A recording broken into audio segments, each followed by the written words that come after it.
प्रभातखबर.com, विश्वास वही, रफ्तार नहीं।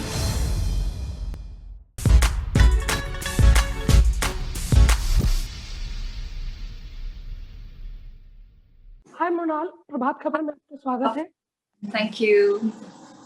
मृणाल, अगर आपके करियर की बात की जाए तो अब तक 3 फिल्में आपने की है। जी। तूफान से क्या उम्मीदें हैं? क्या तूफान लाने वाला है? तूफान से एक ही उम्मीद है कि कुछ तूफानी हो जाए। ये फिल्म आपको देखने को मिलेगी कल 16 जुलाई को, और आप देखेंगे किस तरह से इस फिल्म में स्पोर्ट्स है, जो कि बॉक्सिंग है, एंटरटेनमेंट है, इमोशंस की जर्नी है, रिलेशनशिप्स है, एक गुरु और चेले के बीच में, दो दोस्तों के बीच में रोमांस है, रोमांस भी है। मृणाल, अगर आपके करियर मतलब ट्रेलर की बात की जाए तो आपका किरदार बहुत स्ट्रांग लग रहा है। जी। आप रियल लाइफ में कितने स्ट्रांग है आप? कभी आपको सेल्फ डाउट रहा है आपको अपनी लाइफ?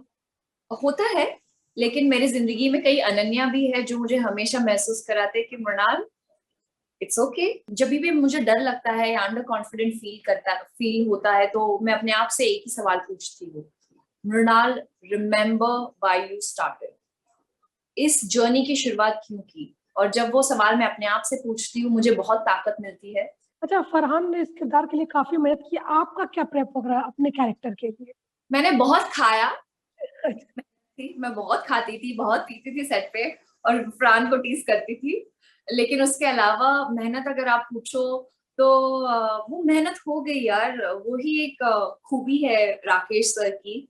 जब आप उनके सेट पर होते हैं तो ऐसा लगता ही नहीं कि आप शूट कर रहे हैं। सब कोई इतने घुल घुल जाते हैं उस जर्नी में।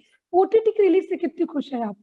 बहुत खुश हूँ, क्योंकि उर्मिला, आप बिलीव नहीं करेंगे, इतनी अच्छी फिल्में हमने बनाई है पास्ट में बॉलीवुड में, अगर आप देखेंगे, लेकिन कहीं ना कहीं वो फिल्म लोगों तक पहुंच नहीं पाई। कि हमने ये फिल्म इंग्लिश में भी डब की है, हमने खुद, फरहान और मैंने, हमने खुद डब की है, तो एक अलग एक्सपीरियंस था। मुझे लगता है कि ओटीटी प्लेटफॉर्म की वजह से, Amazon प्राइम की वजह से हमारी फिल्म 240 देश और उनके टेरिटरीज में रिलीज होगी। इससे बड़ी बात और क्या है? और एज एन एक्टर मैं आपको हंसा पा रही हूँ, आपको रुला पा रही हूँ, आपको एंटरटेन कर पा रही हूँ। इससे बढ़कर और मेरे लिए मुझे और कुछ नहीं चाहिए। सब मैं बहुत खुश हूँ ओटीटी प्लेटफॉर्म पर। अब हमारी, और इट्स माय डेब्यू फिल्म, तो मेरी डेब्यू है, तो मुझे और भी मजा आ रहा है। अच्छा, तूफान की बात की जाए तो इसकी शूटिंग ज्यादातर रियलिस्टिक लोकेशन पे हुई, डोंगरी, नागपाड़ा। तो कितना टफ था? क्या चैलेंजेस आप लोग को फेस करने पड़े? पहले डर लगता था कि लोग कैसे रिस्पॉन्ड करेंगे, प्रॉब्लम तो नहीं हो जाएगी, क्योंकि फरहान के बहुत फैंस है और सब घेर लेते थे उनको। लेकिन हमारी जो टीम, हमारी पूरी प्रोडक्शन टीम, सिक्योरिटी टीम, उन्होंने बहुत अच्छे से प्लानिंग की थी। और वहाँ के जो लोग थे, जो नेबरहुड में, वो हमारे दोस्त बन गए थे। वो लोकल लोगों के साथ टाइम स्पेंड करने के बाद अनन्या के जो हाव भाव है या जो बॉडी लैंग्वेज है, उसमें काफी सुधार आया, and I am quite thankful. Challenging अगर आप मुझसे पूछो, तो सबसे चैलेंजिंग मेरे लिए स्टिचेस लगाना था, क्योंकि डर लगता था, क्योंकि वो चोट फरहान के बहुत आंख के नजदीक थी। को एक्टर के तौर पर फरहान से क्या आपने सीख ली?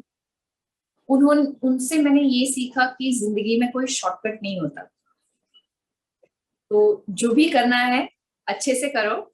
ये स्पोर्ट्स ड्रामा फिल्म है। रियल लाइफ में आप कितनी स्पोर्ट्स पर्सन रही है? क्या कोई गेम खेलते? मैं बहुत ही इन्वॉल्व थी स्पोर्ट्स में, और एक वक्त ऐसा था कि मम्मी खींच के घर लेकर आती थी, मैदान से। और फुटबॉल में मैं बहुत एक्टिव थी, मुझे बहुत पसंद था फुटबॉल। डांट भी पड़ती थी, क्योंकि बारिशों में जब हम फुटबॉल खेलते थे तो पूरी जर्सी गीली होती थी, शूज स्टड्स हमारे गीले होते थे, और कीचड़ से पूरा घर भर जाता था। उसके बाद बास्केटबॉल भी खेला है मैंने, 11 स्कूल्स चेंज किए हैं, तो हर स्कूल में कोई ना कोई स्पोर्ट्स होता था। बेसबॉल भी मैंने खेला है, और बहुत बहुत मजा आया, क्योंकि मुझे लगता था कहीं ना कहीं स्पोर्ट्स इंडिविजुअल को डिसिप्लिन करता है, फोकस रखता है। मृणाल, अगर आपके करियर की बात की जाए तो अब तक जो भी फिल्में आपने रिलीज हुई, काफी अलग अलग जॉनर की रही है, काफी बड़े स्टार्स के साथ रही है। तो कि आप फिल्मों को चुन रही है कि फिल्में आप तक पहुंच जा रही है? क्या कहेंगी आप? फिल्में मुझे चुन रही है, मैं तो बस एक नदी है, नदी के फ्लो से मैं बस नदी में एक नाव में बैठी हूँ और जिस दिशा में मुझे वो पानी का फ्लो लेकर जाएगा मैं बस उसमें I am just making sure कि ये जर्नी को मैं बहुत यादगार करूँ, अलग अलग अनोखे रोल्स प्ले करके वर्सेटाइल एक्टर बनूं। मुनाल, अगर ओटीटी प्लेटफॉर्म्स की बात की जाए तो काफी स्ट्रॉन्ग कैरेक्टर लड़कियों के लिखे जा रहे हैं इसमें, तो जी। आप ओपन है मतलब ओटीटी के लिए या फिर फिल्म में ये भी फोकस है क्या? मुझे लगता है मेरे बीच में और मेरे काम के बीच में एक ही चीज जो कॉमन है वो है कैमरा, चाहे वो ओटीटी के लिए हो, थिएटर के लिए हो, सीरियल्स के लिए हो, एड्स के लिए हो या अदर लैंग्वेजेस फिल्म्स के लिए हो। मैं उसमें कोई अंतर नहीं समझती। फिल्मों की भाषा नहीं होती, लैंग्वेज कोई भी भाषा हो, एक स्टोरी जो होती है वो लोगों तक पहुंचे, वो मेरे लिए बहुत अहम है। अच्छा, सेलिब्रिटीज के क्या आपको मतलब फायदे और क्या नुकसान लगते हैं, मतलब क्या उसका बेनिफिट क्या लगता है? ये है कि हम अलग अलग किरदार में घुस जाते हैं, अलग अलग जगह हमें ट्रैवल करना पड़ता है तो हम एक्सप्लोर करते हैं, it's a part of our job. लेकिन और नुकसान ये है कि जो कैरेक्टर्स जिन जिन कैरेक्टर से हमें लगाव हो जाता है, मोहब्बत हो जाती है, वो हमें 1 साल बाद, 1.5 साल बाद, 2 साल बाद वो जर्नी उनको गुड बाय कहना पड़ता है, तो बहुत दुख होता है। जैसे कि मुझे अभी हो रहा है, अनन्या को मुझे बहुत दुख हो रहा है कि मैं कोई सीन्स नहीं कर पाऊंगी या राकेश सर के साथ सेट पर नहीं रहूंगी या आपसे अनन्या के बारे में बात नहीं कर पाऊंगी। अनन्या से मैंने ये सीखा है कि जिंदगी बहुत छोटी है, हर एक आने वाला पल उसे यादगार रखिए और अपने अंदर का बेस्ट वर्जन से आप अपने आप को मिलाइए। अपने डिसीजंस जो होते हैं उर्मिला, वो हमें खुद चुनने होते हैं, क्योंकि अगर आप अपने डिसीजंस नहीं चुनेंगे, कोई और चुनेगा तो आप खुश नहीं रहेंगे। मतलब अगर बात की जाए मुनाल, जैसे आपने कहा मोटिवेट, बहुत कुछ होता है जो आपको डीमोटिवेट भी करते हैं, ट्रोलिंग ये सब, तो किस तरह से आप अपने आप को पॉजिटिव रखते हो? सोशल मीडिया ही बहुत बड़ा आजकल ट्रोलिंग का ग्रुप।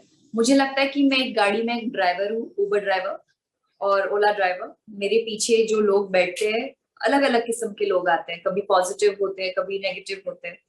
तो मैं कोशिश करती हूँ कि जो पॉजिटिव लोग हैं मैं उनको अपने साथ जर्नी पे लेके जाऊँ, और जो नेगेटिव है मैं उनको कहती हूँ कि sir, we have arrived at your destination. प्रभातखबर.com, विश्वास वही, रफ्तार नहीं।